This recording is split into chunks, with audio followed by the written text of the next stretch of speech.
Salut, c'est Charles de Jeune Génération, et si aujourd'hui je te fais cette vidéo, c'est pour te parler du projet de loi pour une école de confiance porté par Jean-Michel Blanquer.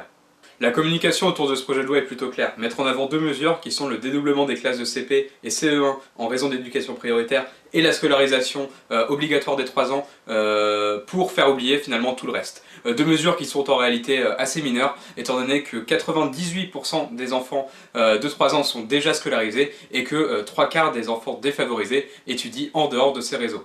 Il existe derrière ce projet une volonté. Cette volonté, c'est que la jeunesse se résigne. Et cette volonté se traduit par une attitude autoritaire vis-à-vis du corps enseignant. Cette attitude s'exprime dès l'article 1 qui pourrait faire taire les enseignants sur les réseaux sociaux. Preuve de cette idéologie, l'article 6. Il traite des établissements locaux d'enseignement internationaux. Un de ces établissements publics existe déjà à Strasbourg.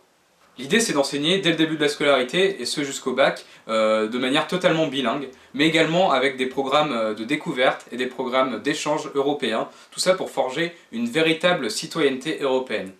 Que de mal à ça?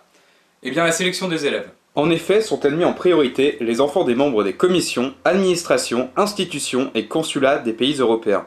Cet exemple est le plus frappant si on compare ça à la réforme du baccalauréat professionnel qui fait passer le nombre d'heures de langue de 349 à 265. Je vous rappelle qu'environ 40% des élèves en bac professionnel sont issus de milieux populaires.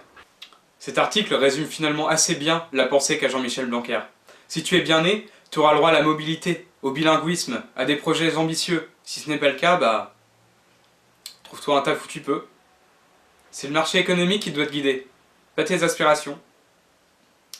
Et plus globalement, cette idéologie se retrouve dans tous les autres projets du gouvernement. Lorsqu'il nomme une ex-colonel pour faire appliquer ses réformes pédagogiques, lorsqu'il autorise le travail de nuit et les semaines de 40 heures pour les apprentis de 15 ans, ou enfin lorsqu'il met en place le service national universel. Autre exemple, l'article 9 qui supprime le SNESCO, organisme indépendant produisant pas mal de rapports de qualité pour essayer de comprendre notre système éducatif, et le remplace pour le Conseil d'évaluation de l'école, organisme pas indépendant du tout, nommé à 80% par le ministre, et qui prive de fait les citoyens d'un regard neutre sur un service public essentiel.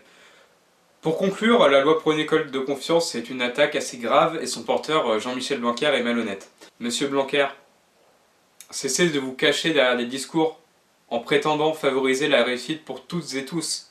Osez la transparence. Avouez que vous voulez une école qui maintient les inégalités. Avouez que vous voulez une école qui entérine l'ordre social, qui favorise les gens comme vous.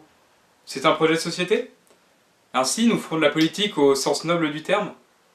Projet de société contre projet de société. Vous voyant dans les enfants de la République de futurs travailleurs, nous voyons dans les enfants de la République de futurs citoyens.